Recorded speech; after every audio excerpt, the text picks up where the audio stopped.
Hi, I'm Maureen Carroll with Anamkara Press, and I'm here today with Leonard Krishtalka. Hi, Chris, how are you? I'm doing fine. How are you? I'm great. And we're here to talk about your new book. I'm really excited about you just published a book, The Camel Driver. And one of the themes that it investigates, which I find really fascinating, is the role of anthropology and biology, how those two played a role in promoting systematic racism. Can you talk a little bit about, first maybe a little bit about your background and how the camel driver gets into this topic? Absolutely. Thank you. Um, yeah, the focus of the camel driver is a world famous diorama at the Carnegie Museum of Natural History in Pittsburgh. It's called Arab Courier Attacked by Lions. And I had a 20-year career at the Carnegie Museum as a paleontologist and also assistant director for science. So I got to see this exhibit every single day. And to me, it was the most fascinating exhibit in any natural history museum I had ever seen, because unlike the typical scenes of, say, moose in a boreal forest, it actually tells a story about a North African courier crossing the Sahara Desert on a camel and is suddenly attacked by two Barbary lions. And I'll be showing a picture of this in a moment. This North African is depicted in traditional Berber clothing. The exhibit won the gold medal at the 1876 Paris Exposition and has been at the Carnegie the second most popular display for more than 120 years. But now, if anyone will Google the Carnegie Museum or actually visit the museum in Pittsburgh, you'll see that that exhibit is draped over from public view, and it's a subject of great controversy because its makeup and its history encompasses the racist ideas of the 1800s and the 1900s that were broadcast to the world by European culture, by museums, by zoos, by world's fairs, by art, literature, theater, and cinema, and by anthropology and biology that were taught then in colleges and universities. Wow, that's really fascinating. It's also really kind of gets into a current topic we're dealing with today and kind of an unpleasant history. Can you elaborate a little bit more about the Arab Courier and why that's so controversial right now? Right, I will do. I'm going to share the screen and show a picture of the Arab Courier attacked by lions.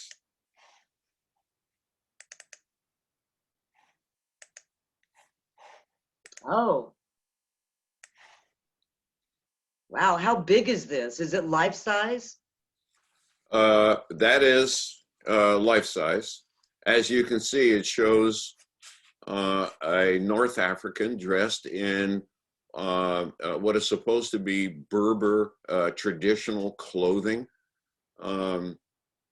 astride a camel, over the sand, crossing the Sahara Desert, suddenly attacked by a male and female Barbary lion. The courier, when attacked by the female lion from the front, has pulled his rifle, his single-shot rifle, and shot it through the head, and the lion lies dead in front with a rifle across his haunches. Meanwhile, the male lion has attacked from the side and is slowly pulling the camel down. Its rear paws in the leg of the camel, and its left foreclaws pulling the camel down by the hump. The lion is about to jump up and bite off the hand of the courier. The courier has pulled his knife and is about to stab the lion. And this action is now frozen. We don't know who wins this battle. Will the lion pull down the camel and eat the courier and the camel? Or will the courier stab the lion in time to save his life? We don't know how this ends. It's an incredible dramatic scene played out for every single visitor to decide on their own who wins. Fascinating. That is quite interesting. So why is this so controversial, and why is it now draped over from view from the public? Exactly. Because a few years ago, the Carnegie Museum x-rayed the Courier and found that under his headdress, his real skull and his real teeth are still part of the diorama. So to have human remains in a museum exhibit denigrates the people and the culture of that individual. It also implies that grave robbing and human taxidermy, which is how the North African Courier was mounted, that human taxidermy and grave robbing are acceptable in our displays and in the broadcasting of science and art. That's pretty grisly. It is grisly. What even more grisly is the history of the two brothers from Paris who put together this exhibit in the 1870s for the Paris Exposition, where it won the gold medal in 1876. Their history, they are infamous for this sort of grave robbing and human taxidermy for museum work. Oh my. Can you tell us a little bit about that history? I can. So I'm going to stop sharing this screen, and I'm going to bring up another image.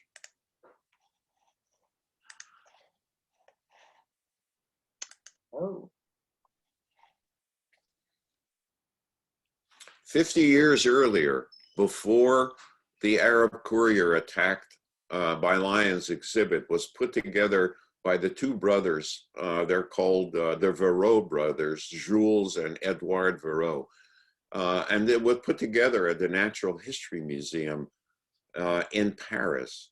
This is the National Natural History Museum in Paris. So it had the government's imprimatur.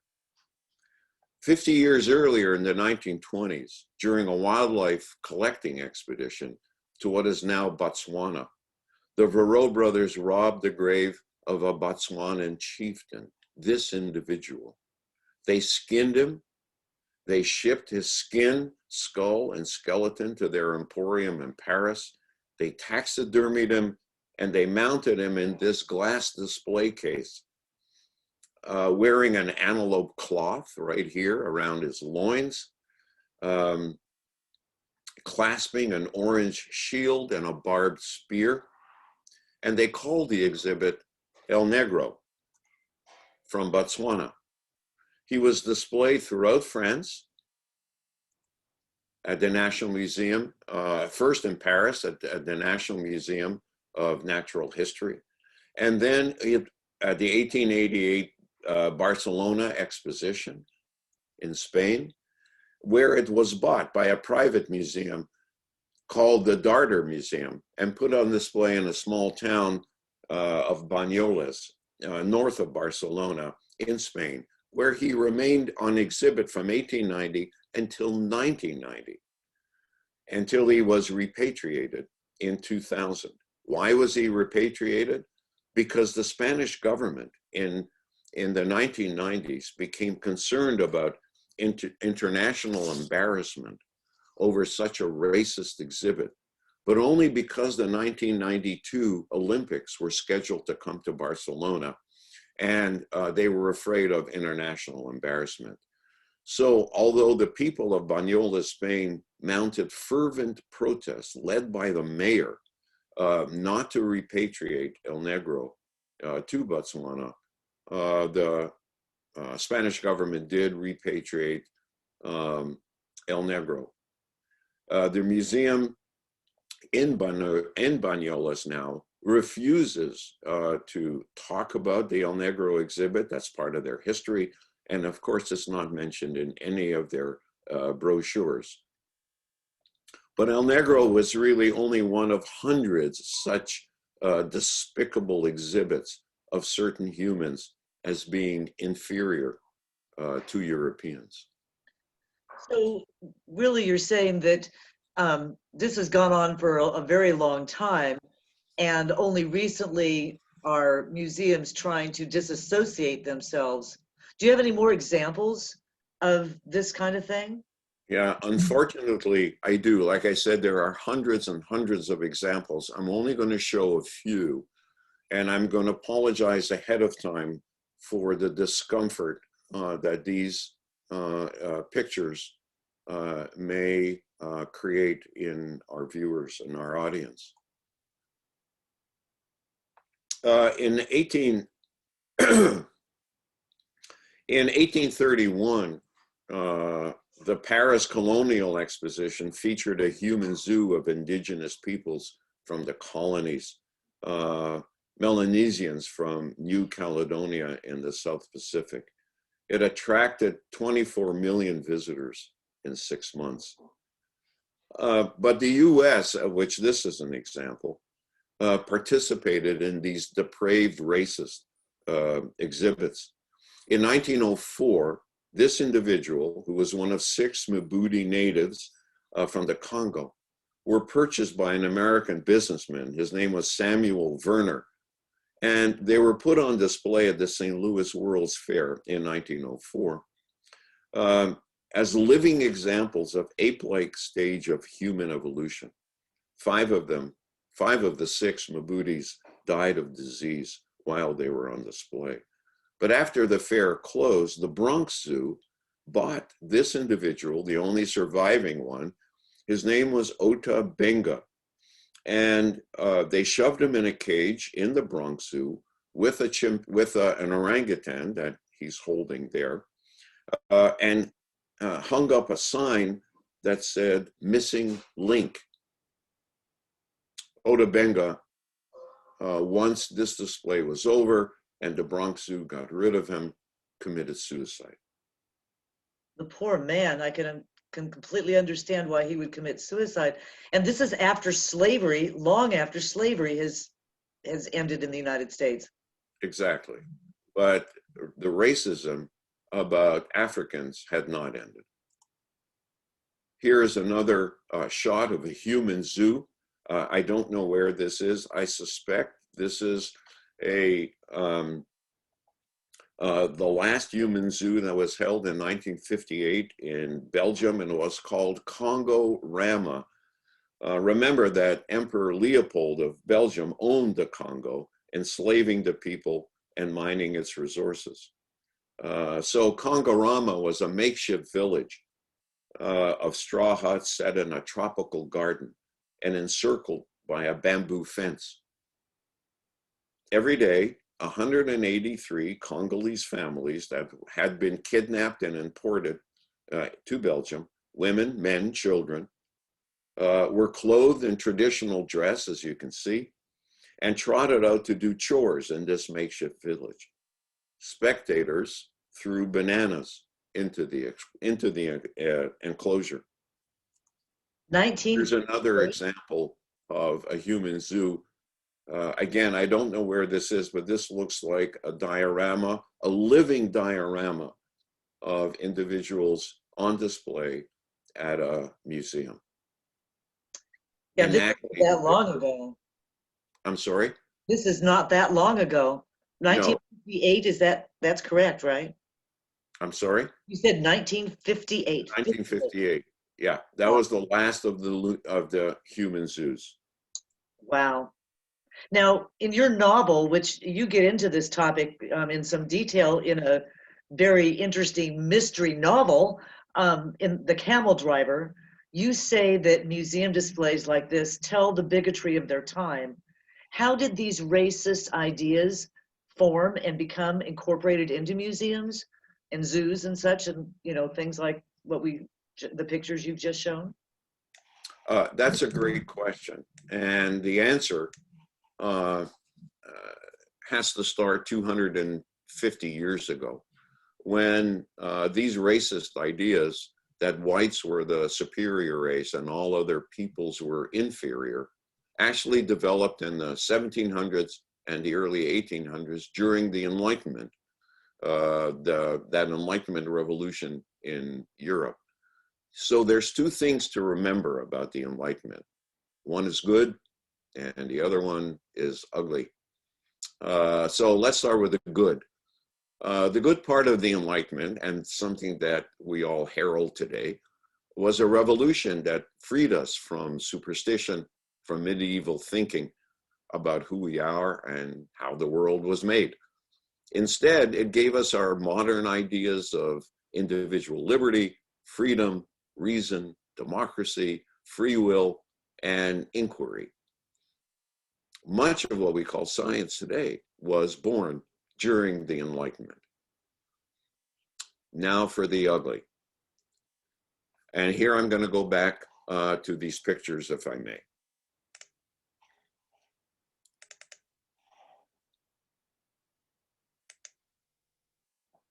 So,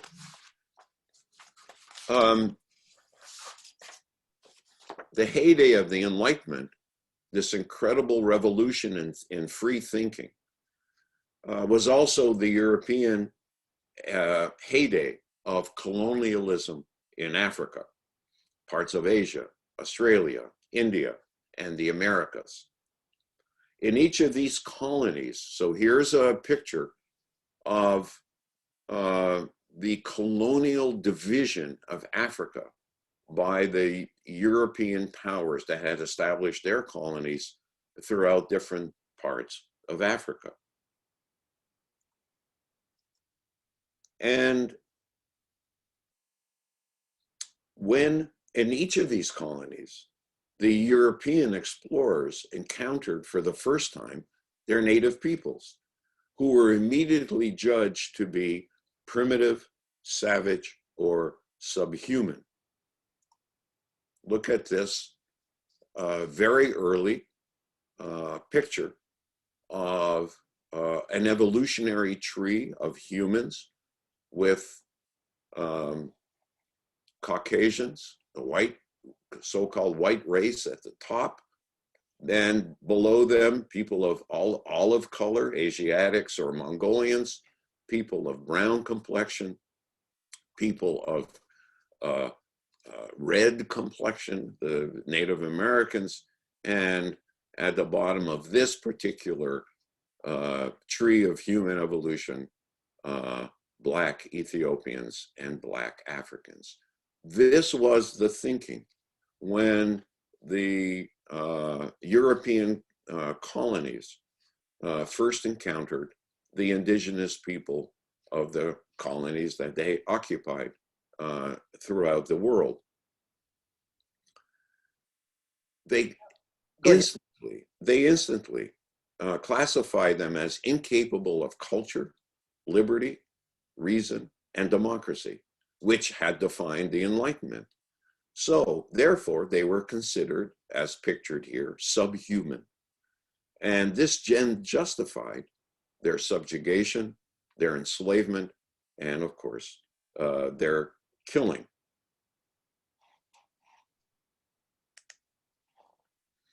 So that's a pretty horrific depiction of our history. As a scientist and a writer and a professor, somebody who's directed a museum and worked in this area and studied this for a long time, what do you think is the solution now? First off, how many do you think, do people still view that diagram as accurate, or have we moved beyond that to a more inclusive understanding of humanity? I'm going to do a two-part answer. Part one, first, the museum community and all other cultural media, they need to own up and face their complicit past in anthropology, in biology. So with that, I'm going to go back to that diagram where I can own up for biology and anthropology, the wrongs that they did.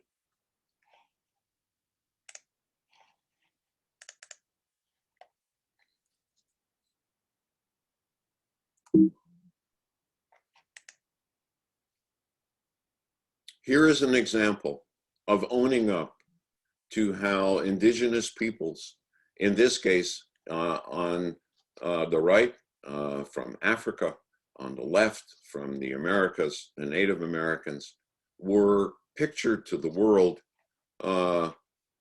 with, of course, associated with a monkey, showing them to be not fully developed humans in the evolution of Homo sapiens. This thinking became culture.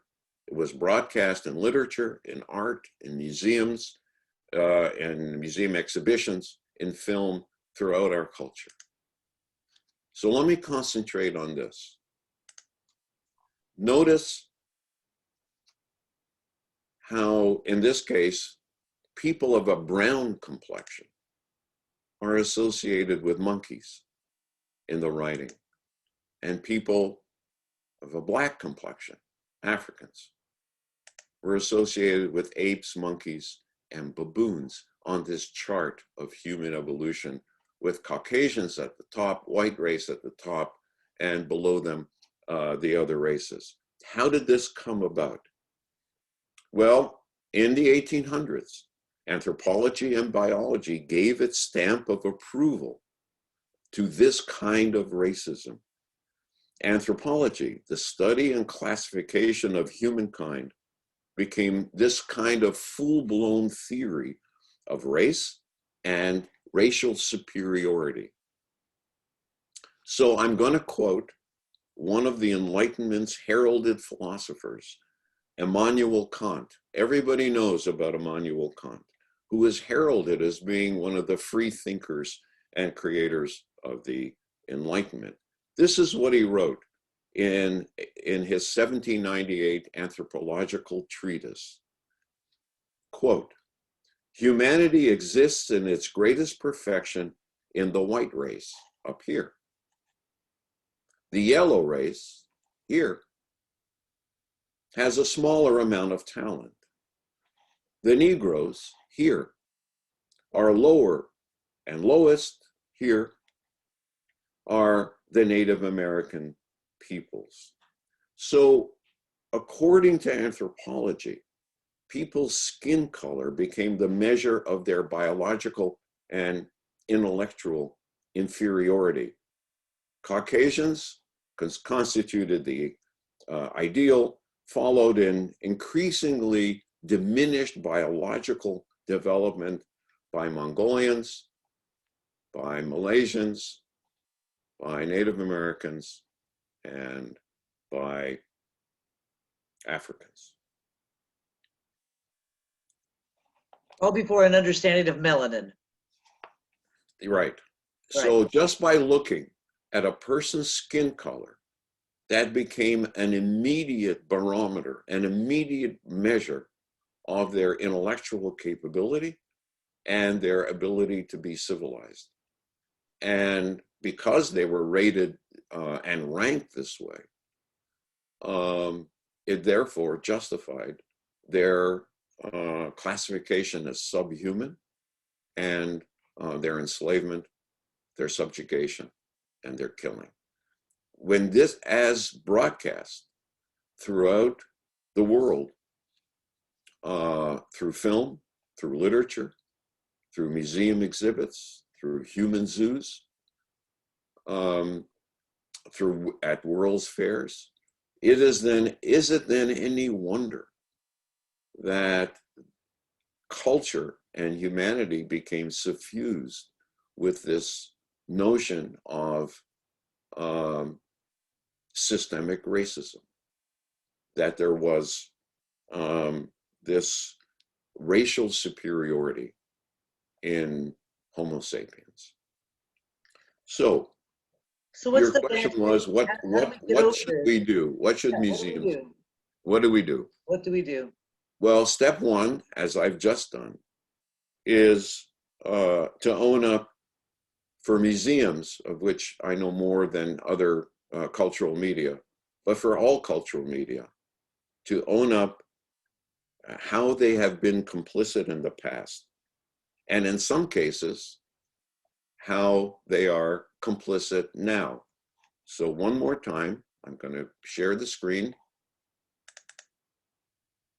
This exhibit, and the reason I've concentrated on it, is still on display now, today, in an Eastern Natural History Museum. So some are even complicit today. Yeah. So one thing I'm curious about, Chris, is, you know, obviously our culture is much more diverse than it was in 1958. Yes. And you know, we now have just elected a vice president who is both female and Native or Indian, and as well as African American. And I'm wondering, what do you see as the role of museums? I understand that some museums, you know, just want to put a blanket, literally and figuratively, over their racist history rather than addressing it head on and trying to make a learning, you know, trying to take us through a learning process in these museum exhibits that explain what you've explained so that we can start to see it from another perspective. Absolutely. Absolutely. As a matter of fact, going back to the Carnegie Museum, when they discovered that there was a skull and teeth of the real North African Courier on display, they draped it over and they had a long discussion, and their initial inclination was to just take it off exhibit and move it to a storage locker somewhere and forget about it. Other people at the museum have advocated not doing that, but correcting the exhibit label and using it as a teaching moment, which is what I think we should be doing. Because as of now, starting in, I would say middle to late 1900s, biology, anthropology, and much of popular culture have since disowned, disproven, and repudiated any and all notions of race and racial superiority. Is it still alive in society? Absolutely. But can we defeat it? Yes, I think so. So what should we do? Museums should use the very collections that once were used to broadcast racism, like Arab Courier attacked by lions, like many other kinds of exhibits and artifacts at museums. They should use these collections to teach what we got wrong, why we got it wrong, and what we now know to be right about these objects and these peoples and about race. So, for example, as you said, at the Carnegie Museum, the exhibit Arab Courier attacked by lions can be a splendid teaching moment about past and present interpretations of North African peoples and North African cultures.